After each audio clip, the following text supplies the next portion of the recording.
de Shotma et Rabotai dans les parachutes qui viennent. La paracha de Trouma, là c'est la paracha de Trouma, c'est la paracha des dons. Et après c'est la paracha de Tzavé, c'est quand je vois au Moshe Rabbeinu donne l'ordre au Bnei Israël de m'apporter de l'huile pour allumer la menorah. Et je me suis posé une question. Une paracha, elle s'appelle « Et toi, tu donnes l'ordre pour m'apporter de l'huile ».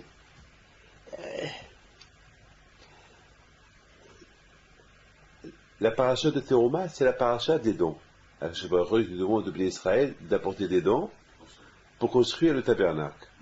Et j'ai lu hier soir une chose extraordinaire. J'ai lu le Midrash qui dit. Le Midrash dit une phrase terrible. Et je l'ai lu dans le livre Mishkal Betzael. La porte, il dit, pourquoi la Torah dit pas, donnez-moi des dons.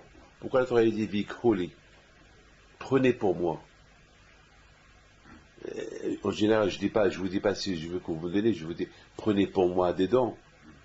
Non, apporte-moi, donne-moi. Non, pas apporte-moi, donne-moi. Parce que ta vili, c'est apporte-moi, tu m'apportes, mais ça ne veut pas dire que c'est à moi. Mais la Torah, elle utilise le mot vikholi. Prenez pour moi. Prenez pour moi, et ça veut dire donnez-moi des dons. Alors le Midrash dit pourquoi le Midrash il pose une question, il dit pas à la Torah titnouli. C'est une belle question. Pourquoi la Torah il dit pas titnouli, donnez-moi. Et il dit ici une phrase vraiment c'est extraordinaire.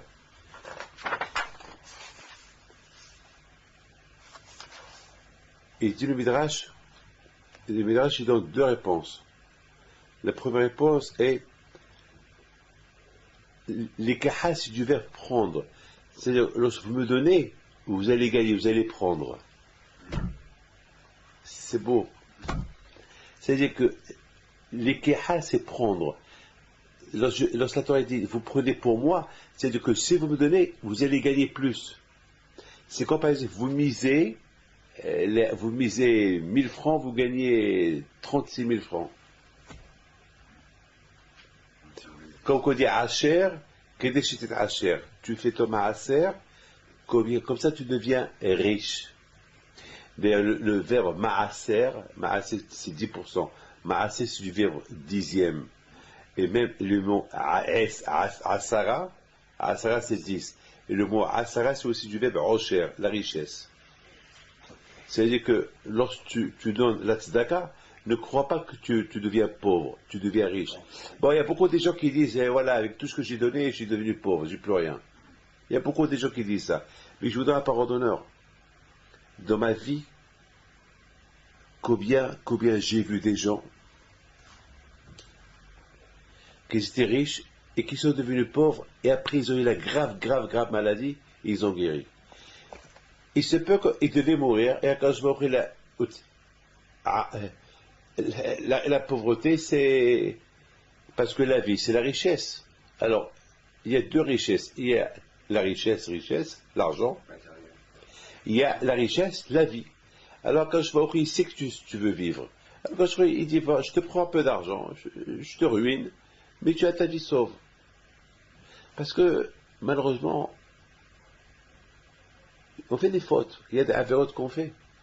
Que ces fautes-là peuvent nous condamner à mourir. Alors, c'est pas de la faute de Dieu que on est condamné à mort, parce que on a fauté. Alors, qu'est-ce qu'il fait quand je vais au trou? Il sait que tu tiens à la vie, alors, et il te prend quelque chose que tu tiens aussi. Quelque chose qui te tient à cœur, l'argent. Voilà. Il te prend l'argent, et tu as la vie sauve. Hachim, il sait ce qu'il fait. Il y a pas, vous savez, la vraie vérité, on la voit après 120 ans. Hier, j'étais en train de voir ici, aujourd'hui, dans le monde, ils dépensent un argent fou. Écoutez bien. Ils dépensent un argent fou en Égypte, des milliards, pour des momies de Toutankhamon. Qui c'est son père, qui c'est son grand-père. Il veut faire ils font des recherches. des corps qu'ils ont trouvés il y a... Pourquoi dépenser autant d'argent pour les corps? Tu gagnes quoi? Tu gagnes quoi? Totalement, c'est qui sa femme, c'est qui son père, c'est qui sa mère. Qu'est-ce que tu t'en fous? Qu'est-ce que son père? C'est quoi? Ouais, c'est là. Ils rendent ça, on dirait, quelque chose d'international, intéressant, et c'est tellement important, jusqu'à que tu deviens intéressé. Jusqu'à qu'ils t'ont brouillé la tête, moi-même, ça fait juste que je sais ça, je suis intéressé. Moi, qui je m'en fous de Pharaon, le roi de Toutankhamon, que je m'en fous de lui, qui était Toutankhamon, qui était Pharaon, que je m'en fous d'eux. Mais qui c'est qui Cléopâtre? Il dit, ce sera les mêmes qui crèvent tous. Qu'est-ce que moi, archéologie, les pyramides, ils cherchent des découvertes. Et maintenant, ils sont en train avec l'ADN, ils sont en train de chercher c'est qui le père de Toutankhamon, c'est qui sa grand-père, c'est qui sa femme, est-ce qu'il y a eu des enfants, est-ce qu'il y a une relation avec tel été qu'ils ont trouvé? Mais que je m'en fous. Tout ça, ça date il y a à peu près 3500 ans. Les gens, ils deviennent tellement intéressés à des bêtises. On ne s'intéresse pas. Qui est Hachem? Qui est le Créateur? Qu'est-ce que tu fais dans ce monde-là? Qu'est-ce que tu es venu faire ici? Intéresse-toi un peu. Tu es en train de faire des recherches sur quelqu'un qui est mort il y a 3000 ans, mais fais tes recherches à toi, où tu vas aller, toi. Qui va faire des recherches sur toi un jour? Les mêmes recherches que tu fais sur celui qui est mort il y a 3000 ans, qu'il a disparu, on ne sait même pas, c'est fini. Toi, tu ne penses même pas que, toi, après ta mort, il va commencer à faire des recherches pour tout le temps perdu que tu as perdu. Pour des recherches inutiles. Cherche des choses constructives, des choses utiles. Donc, par exemple, mais pour accuser le bon Dieu, on est là pour l'accuser. Ah, toujours on accuse. Donc la Torah, elle te dit, fais maaser pour que tu deviens riche. La Torah, elle ne veut pas t'appauvrir, elle ne veut pas attendre que tu deviens pauvre. Non.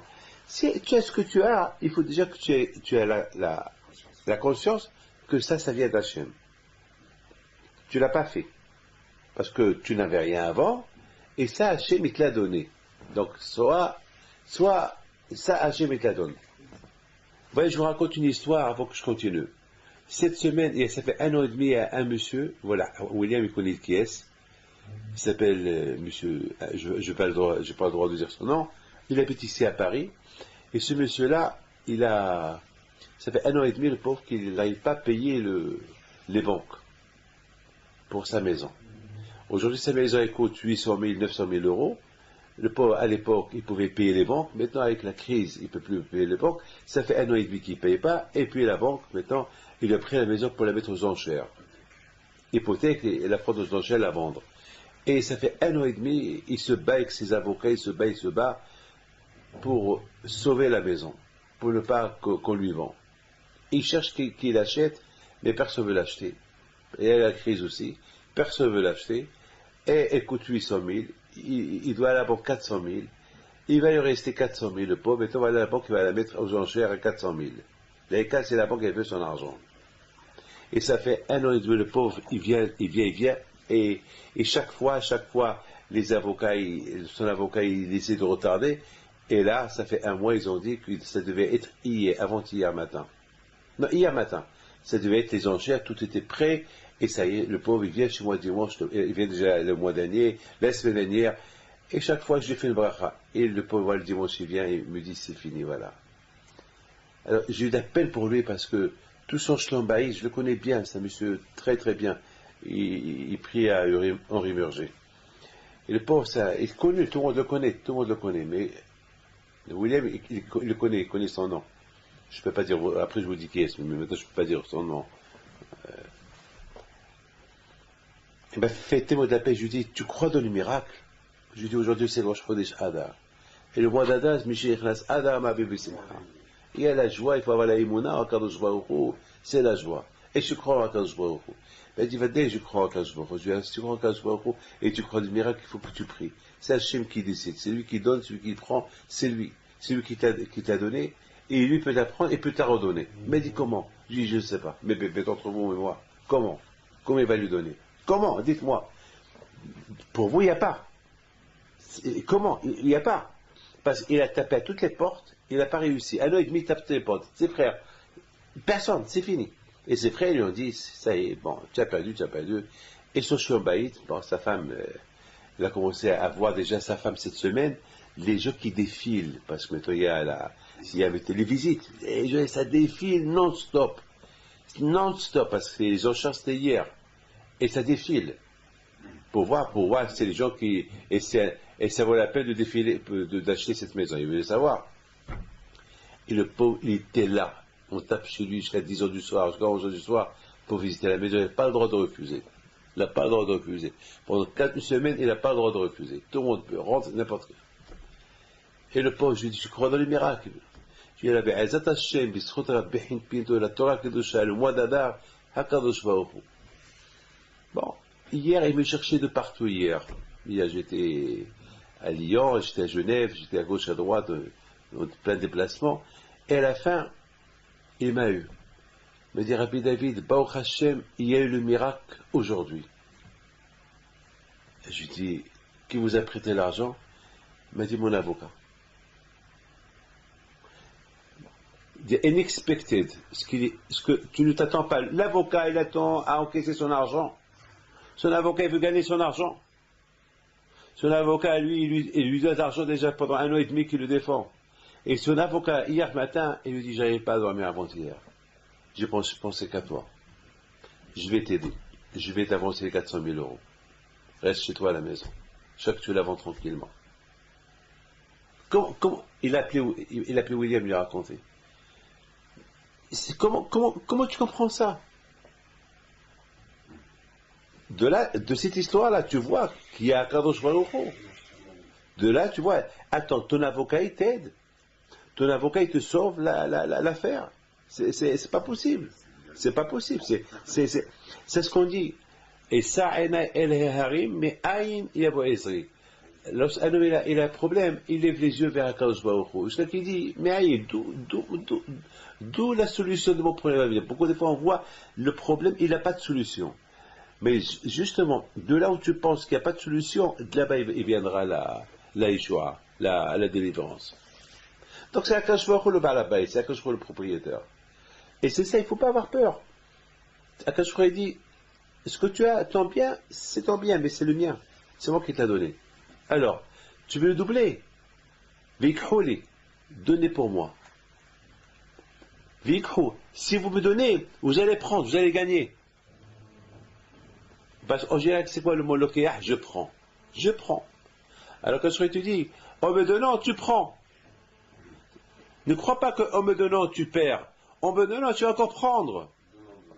Et si jamais tu vois que vraiment tu perds, ne crois pas à ça. Il se peut qu'il y ait une gézéra sur toi, ou peut-être ta femme, ou tes enfants, on ne sait pas quoi. Et au lieu qu'il t'ajoute l'argent et le bien, quand je préfère te prendre ce qu'il devait te donner pour avoir la vie sauve. Donc c'est la raison pourquoi la Torah dit Vikhouli, la Torah ne dit pas Viknouli. La Torah ne dit pas donnez-moi des dons pour faire le Mishkan. Prenez pour moi. Vous savez, vous me donnez, mais après vous allez prendre pour vous. De toutes les façons, même si Hachem ne me donne pas, le fait déjà que Hachem, il habite avec nous, c'est la plus grande beracha. Parce que le tabernacle que Hachem, il veut qu'on lui fait, c'est pour résider avec nous. Ben, c'est la plus grande beracha. Qu'est-ce que moi je veux d'argent si Hachem n'est pas avec moi? Mais si j'ai l'argent et en plus Hachem habite avec moi, c'est la plus grande beracha que la présence d'Akadosh Baruch Hu, c'est la plus belle chose du monde. Le Akadosh Baruch Hu, il est avec moi. C'est la plus belle chose du monde. Qu'est-ce qu'on peut demander à Akadosh Baruch Hu?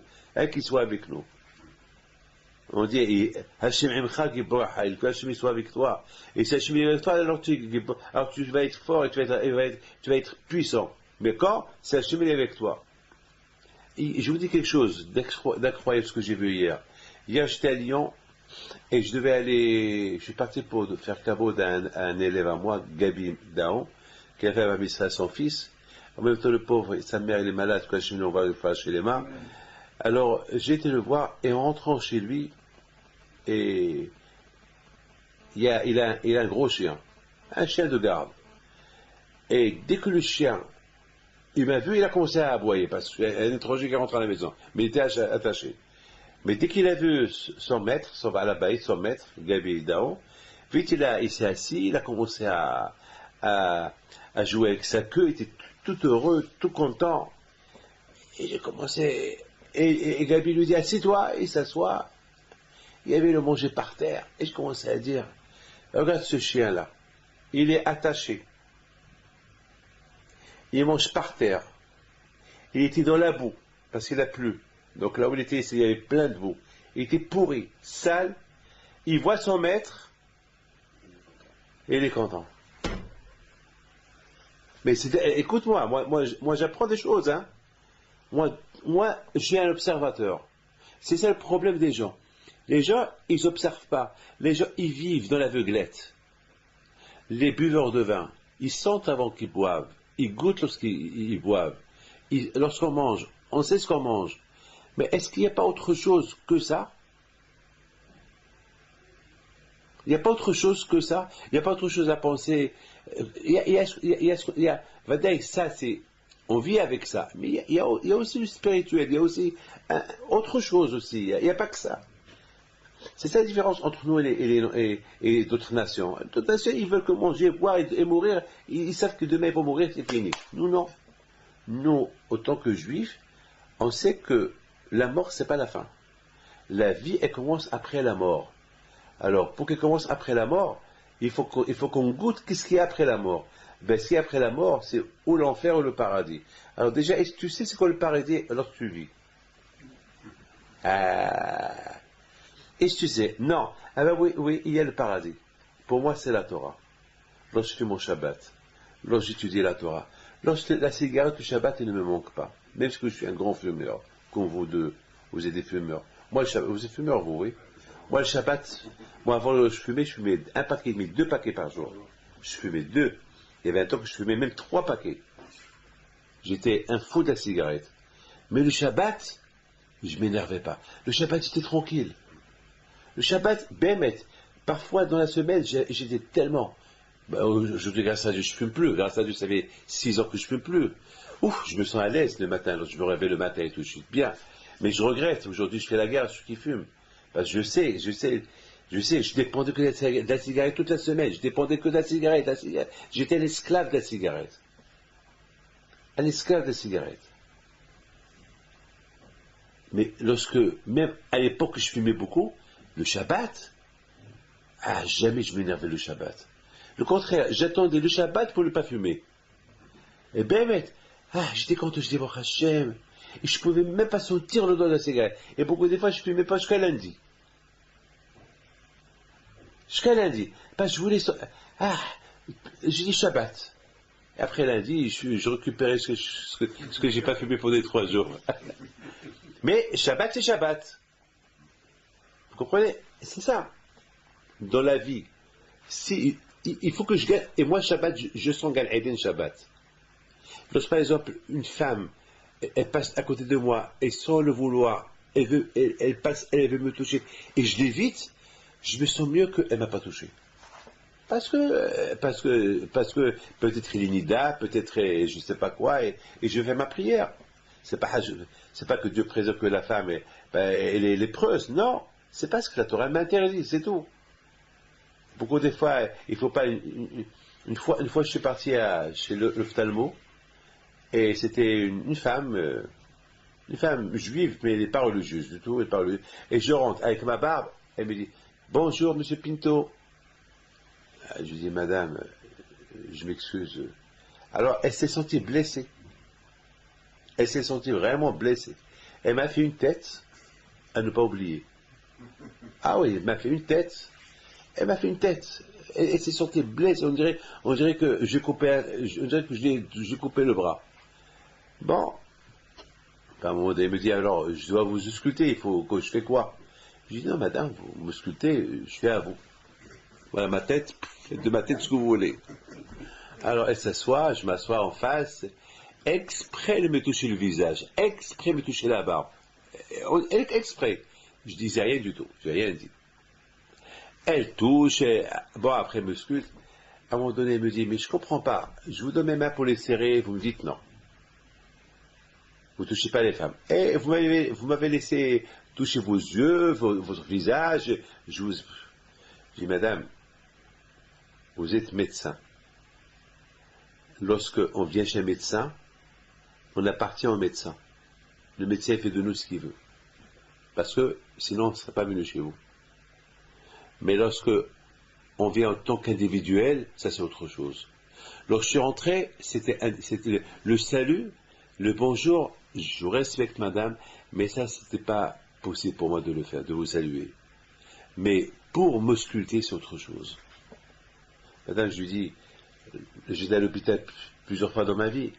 Et c'est des, comment ça s'appelle, c'est des infirmières qui me font les piqûres, c'est des infirmières qui...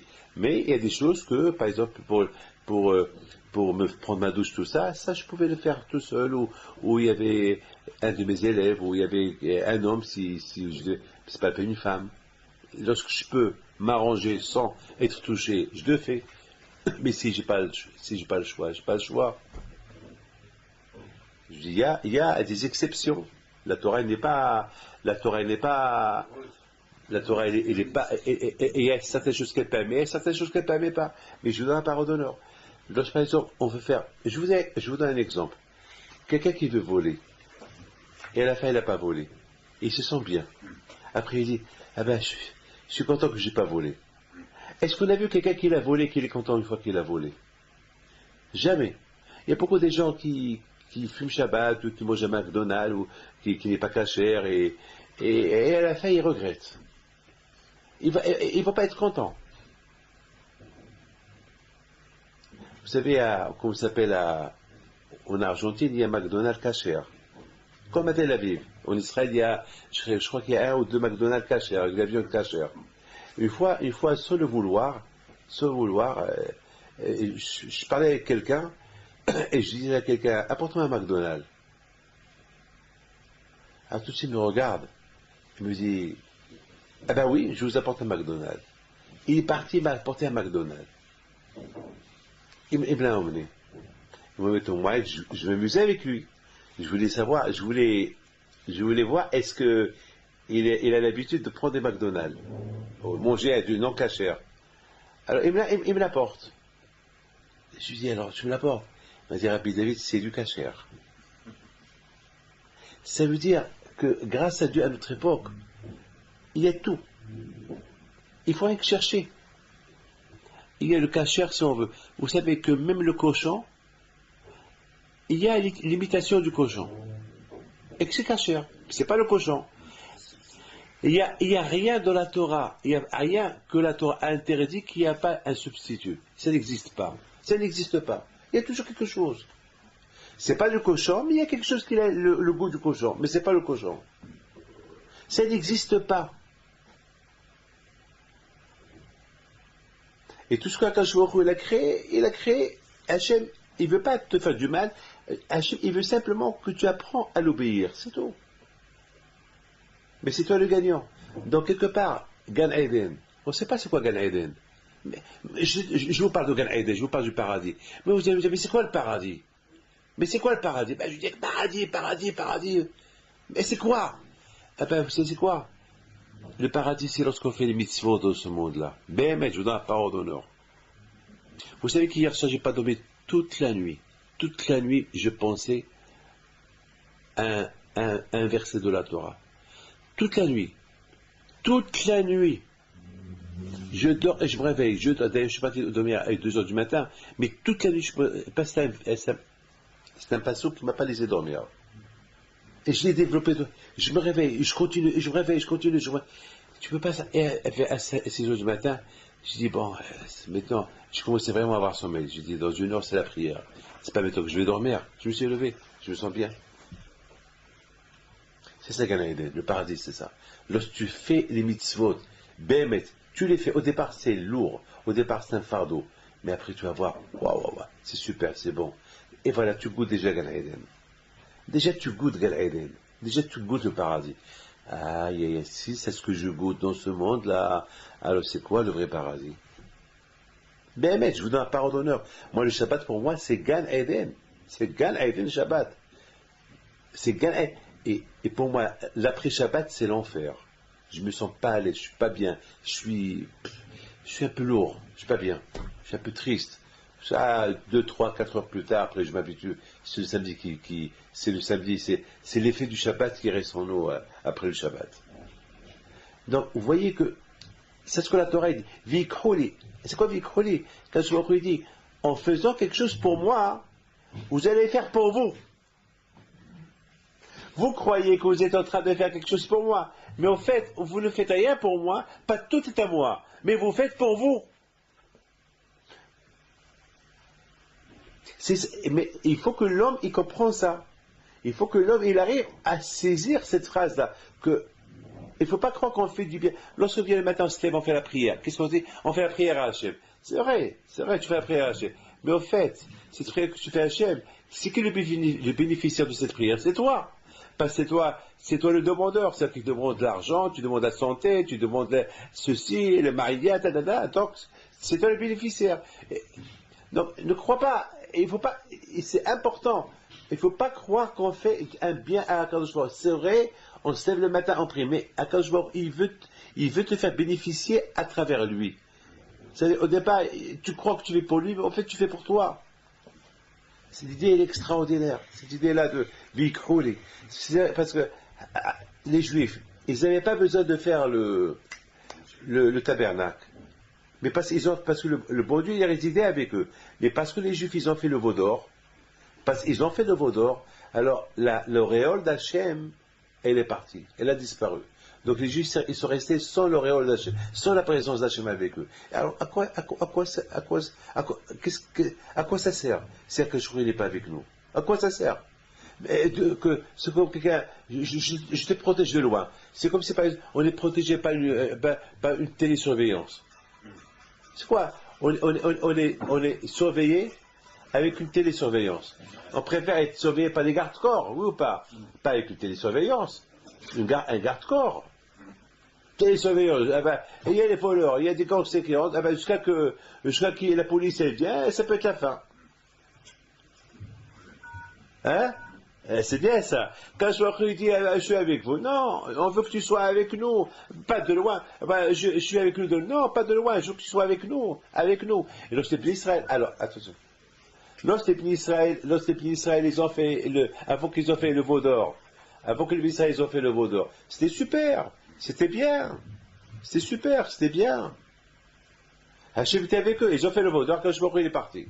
Alors après ils ont commencé à fêter Shabbat, quand je leur ai dit bon, je vous protège de là-haut. Non, on veut que tu sois avec nous.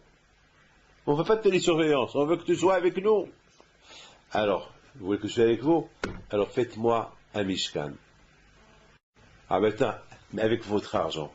Ah maintenant, quand je serais dit, attendez, ne croyez pas que vous me donnez. Hein? Vous êtes en train de vous donner.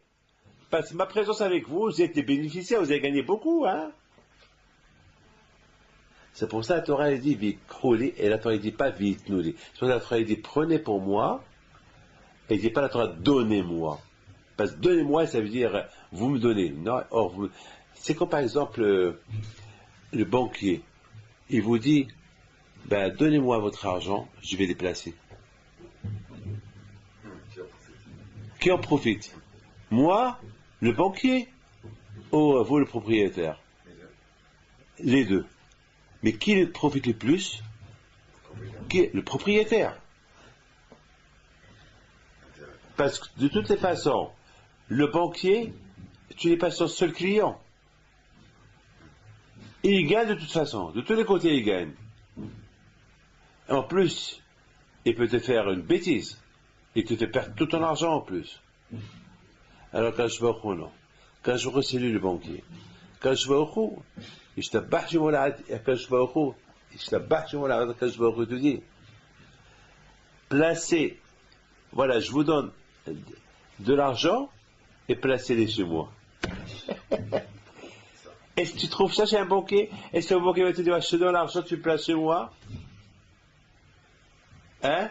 Et quand je te dis voilà, je te donne l'argent et place-les chez moi. Ça, tu gagnes les deux côtés. Tu gagnes l'argent qui vient du banquier et tu gagnes quoi? Les intérêts. C'est ça, Vikholi. Ah, c'est beau ça. Ça, c'est la première chose. Le Midrash, il donne une autre version extraordinaire. C'est quoi Vikhouli? Regarde. אומר המדרש שכל אחד מישראל צריך לקחת את הנדבה של חברו ולתתה לנדבת המשכן ויצא שאף אחד לא נתן את הנדבה שלו אלא של חברו. Alors, le Midrash est d'une autre version, mais celle-là elle est un peu dure à comprendre. Il dit que lorsqu'ils ont construit le Beth Amikdash, aucun n'a porté lui-même son argent au Beth Amikdash. C'est-à-dire, moi, je vais chez vous, monsieur Hazan, et je vous dis, tiens, prenez mon argent pour le Beth Amikdash. Et toi, tu me disais, alors toi aussi, prends mon argent au Beth Amikdash. C'est ça, mon vikhu. Prenez de l'autre. Chacun prenait de l'autre. Et c'est bizarre. Pourquoi ça? Pourquoi c'est pas chacun, il prend? Pourquoi moi je prends le tien, toi tu prends moi je prends le tien, toi tu prends le mien, ou bien moi je prends le tien, et après je donne le mien à M. le Torjman, allez au Pédamigdash. Pourquoi ça? Pourquoi pas? C'est bizarre. Pourquoi vous avez compris? Pourquoi c'est pas moi qui ai appris? C'est pas Vikhu, prenez pour moi de chez l'autre. Et le tien, tu le donnes à l'autre qui l'apporte. C'est bizarre, oui. Alors, ça veut dire quoi? C'est qu'aucun n'a apporté le sien. Chacun a apporté celui de son copain.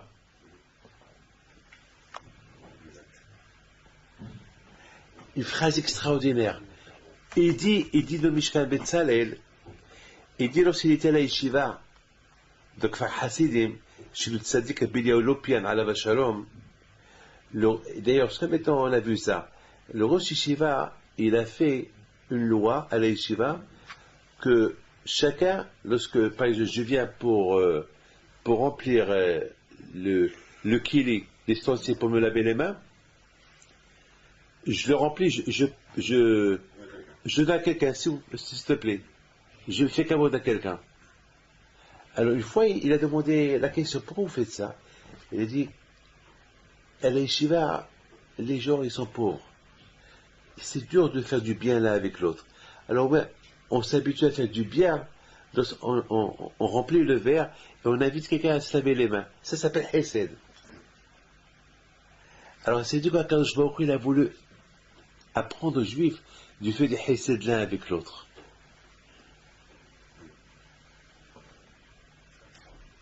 Hesed.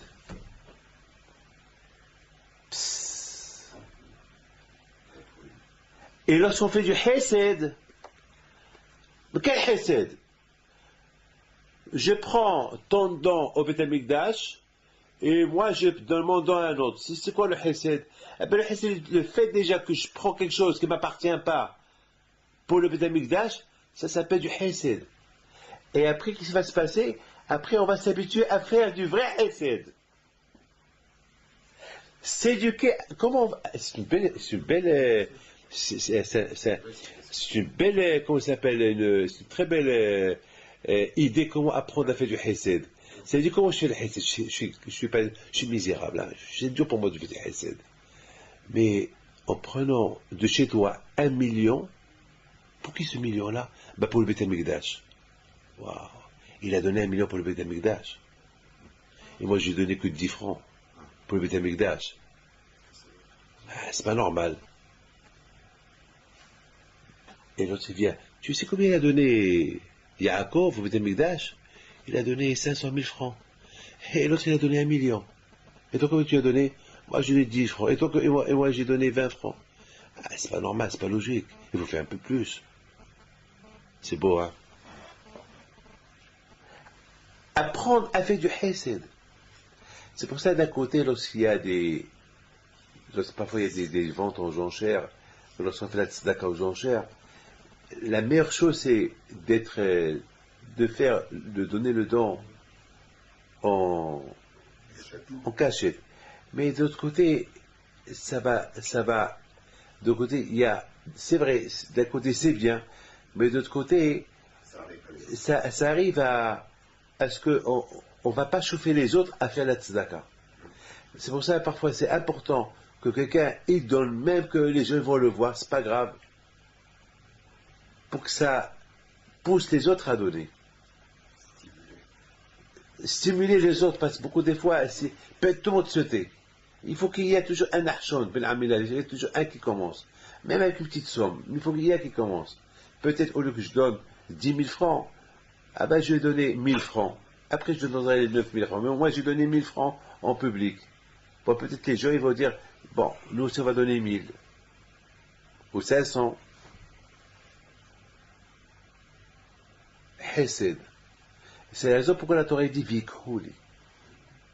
Vikhouli. Donc on a expliqué de deux façons. Mais maintenant, ça c'est beau ça. Mais maintenant moi, c'est la paracha de Tetzavé qui m'inquiète. Dans la paracha de Tetzavé, elle m'inquiète cette paracha.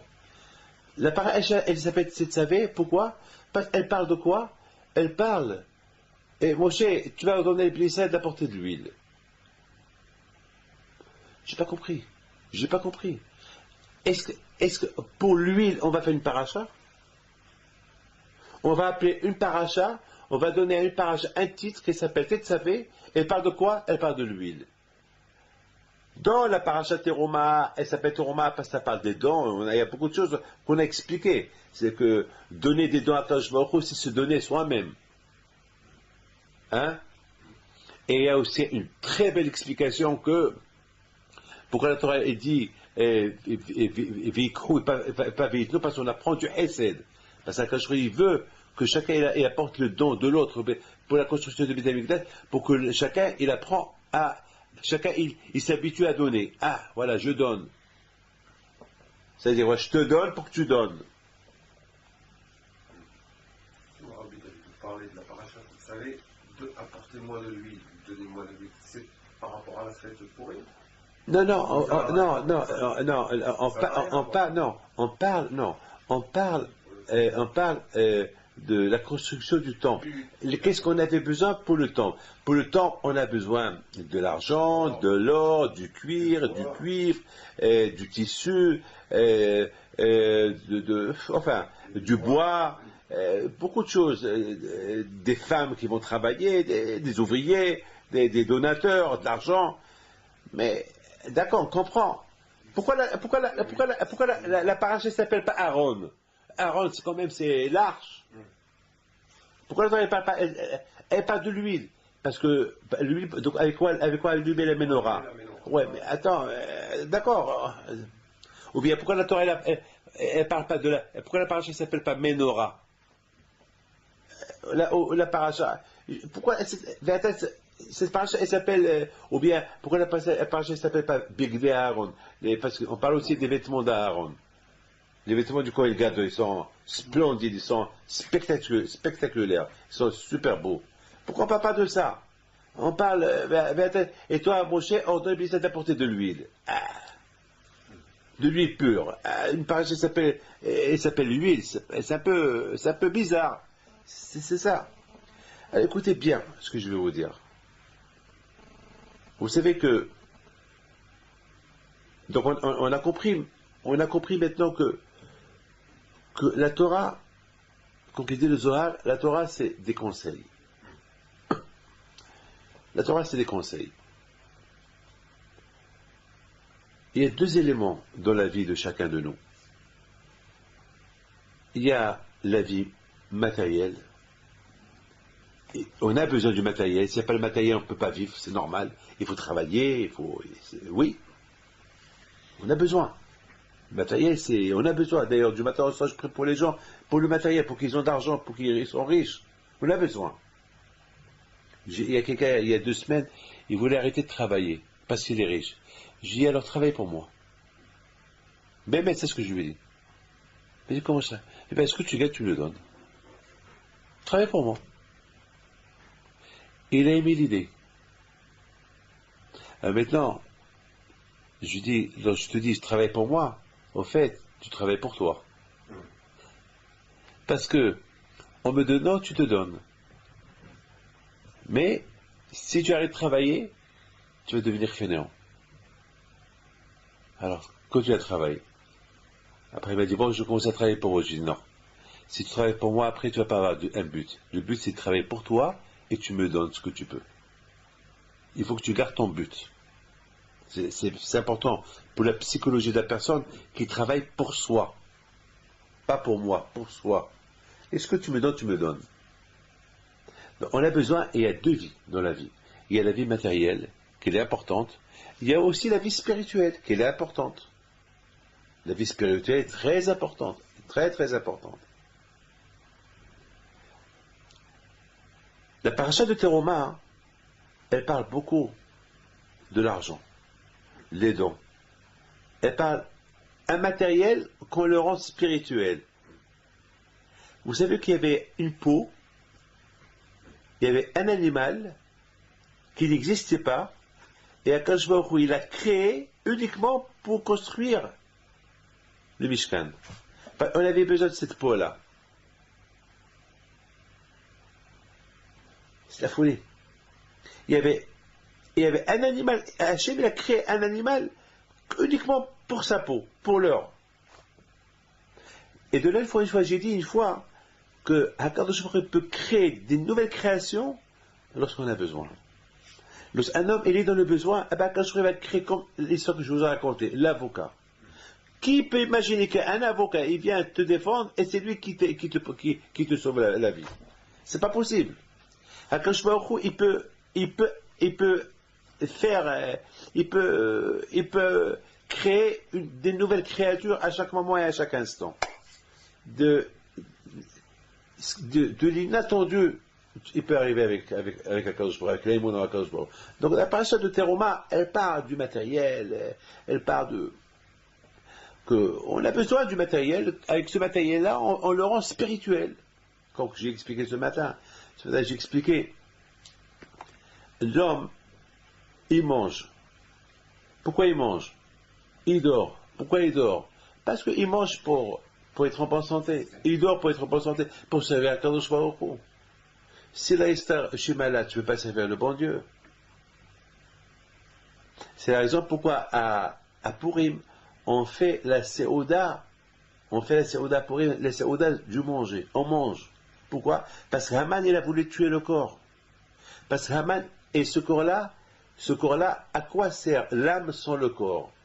Parce que l'âme, à quoi sert l'eau sans le contenant? Il faut, par exemple, ta femme, elle veut boire. Si tu n'as pas une bouteille, tu n'as pas un verre, et tu as l'eau, comment tu vas prendre l'eau? Voilà, de loin, tu es en train de voir ta femme crever déjà. Comment tu vas faire? Tu vas prendre avec tes mains. Soit que tu arrives chez elle, l'eau est déjà parti. Alors quoi? Il faut quelque chose. Il faut un kili. Donc l'âme aussi, elle a besoin du corps. L'âme, elle a besoin du corps. S'il n'y a pas le corps, l'âme ne peut rien faire. C'est le corps c'est lui qui fait le travail pour que la neshama elle peut en profiter. Donc Haman il voulait tuer le corps. Et si tu tues le corps, donc c'est fini. Il n'y a plus de mitzvot, il n'y a plus de Torah, il n'y a rien. Donc c'est la raison pourquoi le corps est remercié à Kadosh Baruch Hu. Le corps est remercié à Kadosh Baruch Hu que Haman il n'a pas tué. C'est pour ça on mange. On mange et on boit à Purim. On mange, on boit à Purim. On réjouit le corps qui est encore vivant, qui peut servir à Kadosh Baruch Hu.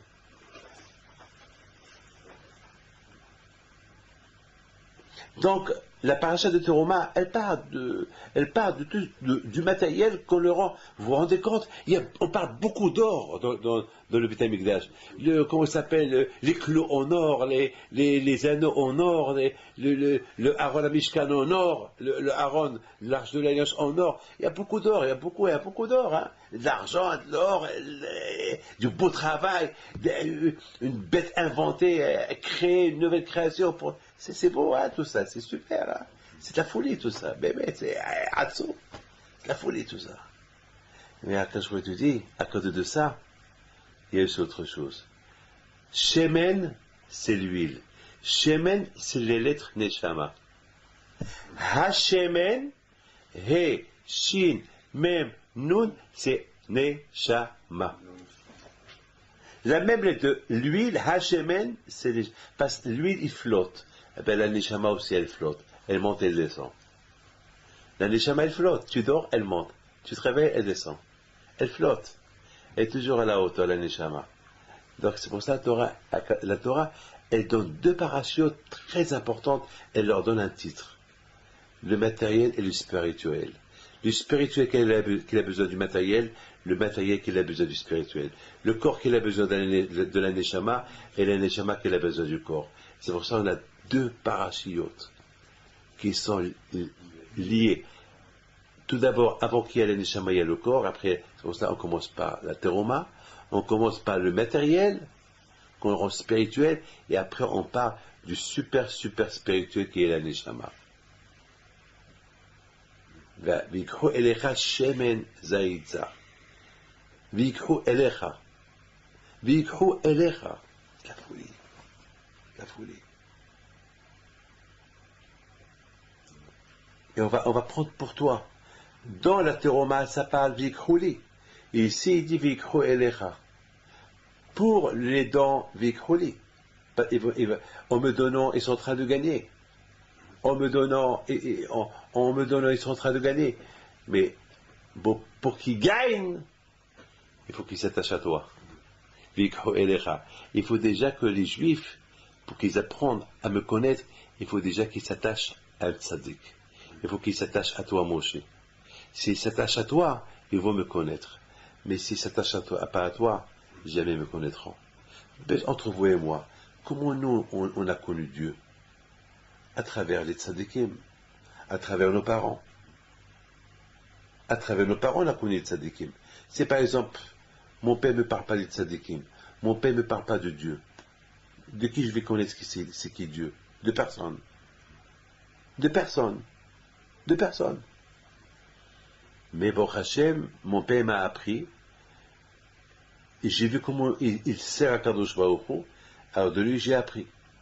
Vikholecha, Hachem dit à Moshe Rabbeinu, pour qu'eux ils arrivent à donner pour moi et être liés avec moi, il faut déjà qu'ils soient liés avec toi. À travers toi, ils vont passer à moi. Mais si toi, tu n'es pas là pour les enseigner, bon, ils ne me connaîtront jamais. C'est pour ça qu'on dit au Mora Rabbar qui Mora Shamaim, à craindre ton maître comme si tu crains le bon Dieu. Parce que comment tu vas craindre le bon Dieu si tu ne crains pas ton maître? S'il n'y a pas ton maître, si tu apprends, si ce n'est pas lui qui t'apprend, de qui tu vas apprendre? De qui? De qui? C'est extraordinaire, vous savez. Et je termine avec une phrase. De la paracha qui dit ça, c'est la paracha de Mahasita Shekel. Et je termine avec ça. C'est écrit que Moshe Rabbeinu, il dit à Kadosh Baruch Hu, dis-moi Hachem, comment les Juifs, ils vont se rappeler de moi un jour? Hein? C'est beau ça. Alors Kadosh Baruch Hu lui dit, à travers Mahasita Shekel, donc ils vont donner la moitié du shekel. Alors, ici, dans les Mishraïl B'Israël, il pose une question. Quel rapport?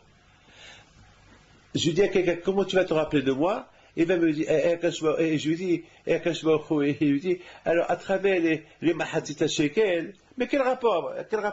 À travers l'argent, ils vont se rappeler de Akash Baruch Hu, ils vont se rappeler de Moshe Rabbeinu. Pourquoi Moshe Rabbeinu, c'était quoi? Il s'appelait argent? Il s'appelait Shekel ou quoi? Pourquoi lui s'appelait Shekel? Quelqu'un qui s'appelle dollar, et il dit au bon Dieu, comment ils vont se rappeler de moi? Et les Juifs vont dire, il y a toujours des dollars, chaque fois qu'ils vont voir donner, ils vont penser à toi. Je comprends. Mais quelqu'un mais Moshe appelle c'est le symbole de la Torah. Le symbole de la Torah, et il dit, comment on va se rappeler de moi? Au lieu que je lui dis, à travers la Torah, ils vont se rappeler de toi. Et il dit, non, à travers les Mahatzah Shekel. Hein? À travers le Mahatzah Shekel qu'ils vont donner, ils vont se rappeler de toi. C'est quoi ça? C'est quoi ça?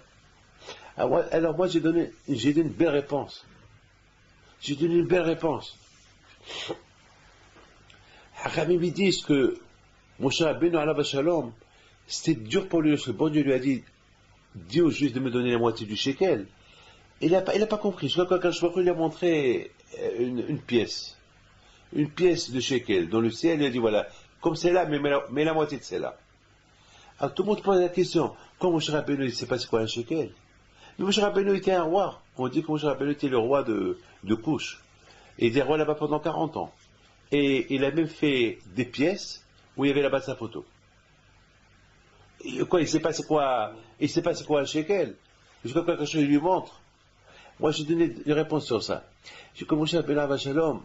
Il est devenu tellement spirituel, je crois qu'il ne savait même pas c'est quoi la notion du shekel. Et, hein, il est devenu tellement spirituel que dans sa tête, il n'y a que Hachem.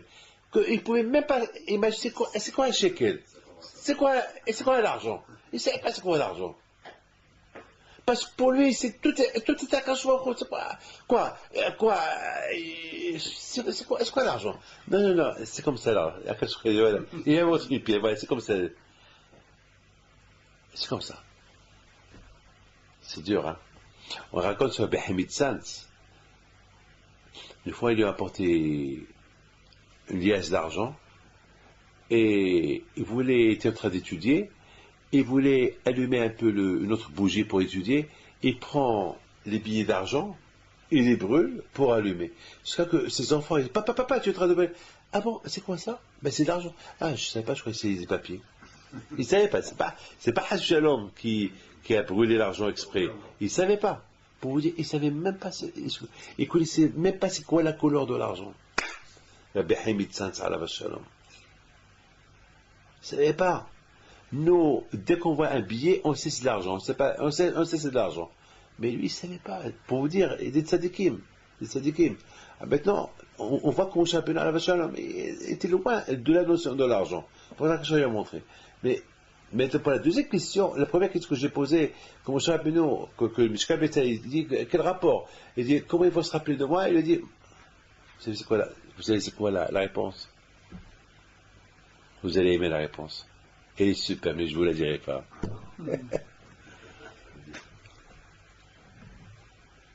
Quand je vous dis Moshe Rabbeinu,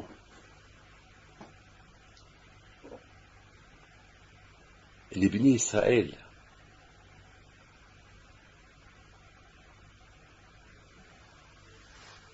et toi, vous êtes soudés. On dit Moshe Shakol Keneged Bnei Israël. Moshe Rabbeinu est l'équivalent des Bnei Israël. Tu prends une balance, tu mets les Juifs d'un côté, et tu mets Moshe Rabbeinu de l'autre côté, c'était l'équivalent. L'équivalent de Bnei Israël. Moshe Shakol Keneged Kol Bnei Israël. Pourquoi? Parce que c'est lui qui leur a enseigné la Torah. Et c'était lui le Shaliach à eux. C'était lui le messager à eux. Donc Moshe, c'était l'équivalent de tout le peuple d'Israël. C'est l'équivalent. Alors, prends 2 pièces, le même poids, et tu les mets dans une balance, eh bien, ça ne bouge pas. Quand je vous dis à Moshe Rabbeinu, tu es leur moitié. Vous avez compris? Quand je vous dis, tu es leur moitié. Par la moitié du shekel, ils vont se rappeler que toi, tu es leur moitié. Alors, puisque tu es leur moitié, ça va former une pièce. C'est beau. C'est ce que j'ai pensé ce matin. Quand un homme et une femme, la femme, toujours on dit, la femme c'est la moitié de l'homme. Et l'homme c'est la moitié de la femme. Lorsqu'ils sont ensemble, ils forment une pièce, ils forment une personne. Ils forment une personne. Les bénissants, ils sont la moitié de la pièce. Moshe Rabbeinu est la moitié de la pièce. Alors c'est que nous tous, toujours nous, on est la moitié. Alors comment va être une pièce? Alors on va se rappeler automatiquement de l'autre moitié à nous. C'est qui? Moshe. Alors c'est pour ça qu'on donne Mahatzit à shekel. En donnant Mahatzit à shekel, lorsqu'on donne la moitié du shekel, on pense toujours à l'autre moitié, qui est Moshe Rabbeinu, qui est la Torah. Et pour que nous, on soit parfaits, il nous faut la Torah pour être une seule pièce. Parce que Moshe, c'est la Torah. Zichru Sefer Torah Moshe Avdi. Moshe Rabbeinu, c'est l'équivalent de la Torah. J'ai raconté, il y avait quelqu'un qui vient chez moi et il me dit, Rabbi David, vous avez prié pour moi pour que je me marie, voilà mon moitié. C'était là mon moitié. Et j'ai aimé la phrase, c'est celle-là mon moitié. Alors je lui dis que pour qu'elle soit ta vraie moitié, il faut respecter Torah et Mitzvot. Pour qu'elle soit vraiment ta moitié, il faut que tu respectes Torah et Mitzvot. Hier j'étais à Genève.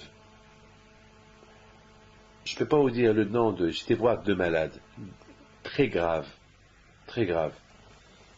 C'est la famille El Malem. Vous savez, habiter à Genève, ça coûte cher. Et ses parents, de ce monsieur El Malem, c'est lui qui s'occupe de ses parents. Et ça fait maintenant, je crois, 8 ans, 9 ans qu'ils sont malades. Mais j'ai jamais vu quelqu'un qui fait Kibbout Avaim comme lui et ses frères, aux parents. Jamais vu ça. Jamais vu ça. Les gens, malheureusement, lorsque les parents sont malades, ils vont se débarrasser des parents pourvu que... Et là, j'ai appris hier, hier, j'ai dit, voilà vraiment la moitié. Parce que les enfants, ça fait partie de la moitié des parents aussi. À quoi ça sert les parents sont les enfants, et à quoi ça sert les enfants sont les parents? L'ensemble, ça forme une pièce, ça forme un tout. En plus, hier, le pauvre, le fils, comment il pleurait hier, en voyant son père et sa mère malades. Vraiment, il pleurait comme si on vient de lui annoncer leur maladie, alors que ça fait 8 ans qu'ils sont malades. C'est beau ça. Ça m'a donné beaucoup. J'ai dit, c'est comme ça que nous, on doit être avec la Torah Kedusha. Donc, on a compris maintenant le lien de Teruma et de Tetzavé. On a compris un peu le lien. Parce que la perfection de l'homme, elle vient lorsque il est entier avec Akadosh Baruch Hu. Il est entier avec la Torah. Mais c'est pas... Et la Torah, elle nous donne des conseils. Comment faire du bien. Comment s'éduquer à faire du bien.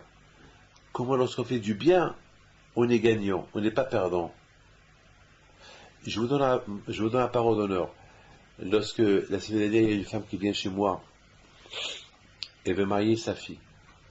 Elle a marié son premier fils, et après, c'est quelqu'un qui l'a aidé. Et après, elle devait marier sa deuxième fille, et quelqu'un lui a promis qu'il devait l'aider, mais après, il lui a dit, il s'est désisté. Le mariage, c'est la semaine prochaine. Et elle ne savait pas, la peau était perdue. Elle est venue me voir. Je voyais l'honnêteté sur son visage. Je voyais que vraiment, c'est une femme que, si la pauvre, elle est perdue, sa fille, elle est âgée, elle est perdue. Je dis, mercredi soir, tu viens me voir, après la conférence, je vais t'aider. On lui a fait ici un appel à le Shabbat. On a ramassé un peu d'argent. J'ai aussi parlé avec quelques personnes. J'ai ramassé à peu près 6 000 euros. Mais et ça donnait, lorsque je l'ai annoncé, mercredi soir, j'ai appelé Franck V60, j'ai dit, voilà, Franck, tu lui donnes 5 000 euros, mais il faut voir le sourire qu'elle a fait. C'est un sourire qui vaut des milliards. C'est un sourire qui vaut des milliards. Elle s'attendait peut-être que j'allais lui donner 100 euros, 200 euros, 300 euros, et voir que je lui donne 5 000 euros. Elle ne s'attendait pas à ça. Elle ne s'attendait pas à ça. Alors j'ai dit après à William, Marciano, je lui ai dit, ça valait la peine que je lui donne 10 fois plus avec pour voir ce sourire-là. Un sourire qui te fait plaisir. Quel sourire. Et ça m'a rappelé un juif qui m'a donné une fois, il m'a dit, Rabbi David, fais-moi une bracha que je fais une affaire, et dès que je fais l'affaire, je te donne un beau chèque, et j'ai envie de voir le sourire que tu vas me faire dans ce chèque-là. Effectivement, il a fait l'affaire, et j'étais au Canada, Bémet, il a pris l'avion de New York au Canada, et à l'aéroport, il écrit le chèque, il me le donne, il me dit, regarde-le. Et j'ai ouvert le chèque, et je l'ai vu, mais j'ai pas souri. Il y avait une très grosse somme d'argent, mais j'ai pas souri. Alors, il m'a dit, non, quoi, j'ai fait une faute ou quoi? Il regarde, il m'a dit, mais, il me fait comme ça. Je dis, c'est vrai, tu m'excuses, mais, je suis comme toi. Je suis très content, mais dans mon cœur. voilà, je lui dis, alors après j'ai compris que je l'ai vexé, ah, je lui ai fait un sourire. J'ai fait un sourire. Mais au fait, de ma tête, j'ai dit, ce qu'il m'a donné, lui il a eu 40 fois plus. Moi il m'a donné, pour la Torah, ce qu'il m'a donné, lui il a eu 40 fois plus. Lui il devait sourire plus que moi. Il me regarde, il me dit, j'ajoute. Je dis, c'est trop ce que vous m'avez donné. Ah, mais c'est bon alors, je dis, c'est beaucoup. Je dis, si je souris pas, c'est parce que je veux pas montrer au. Je veux pas. Je préfère garder la bracha et je vais te faire une bonne bracha dans mon cœur, mais je veux pas montrer que je suis content de l'argent. Je suis content pour la mission que tu as fait, mais je veux pas donner à l'argent. Je veux rester toujours froid avec l'argent. Je ne sais pas si vous comprenez. Je vais rester froid avec l'argent. Je suis content de mon cœur pour la somme que vous m'avez donnée, mais je ne veux pas donner le kavod à l'argent. Je vais rester froid. Je ne veux pas que le Satan il croit que je suis super content, mais dans mon cœur je suis très content. Ce que j'ai dans le cœur, le Satan ne le sait pas, Hachem le sait. Elle m'a dit merci beaucoup. Mais là je suis content. Je me dis mais alors tant qu'il est content, mon cœur il est en train de chanter maintenant. C'est ça la Torah. Et grâce à Dieu, ce monsieur-là, il a bien réussi dans sa vie. Mais malheureusement, aujourd'hui, il traverse une période très dure, en ce moment que je vous parle. Très dure. Et pourtant, c'est un grand Baal Hesed. Bon, Ve'est Hashem que Akadosh Baruch Hu, il l'aide, Ve'est Hashem à surmonter, et que Hashem vous aide à vous aussi à surmonter, et bien sûr, tu vas bien de soi.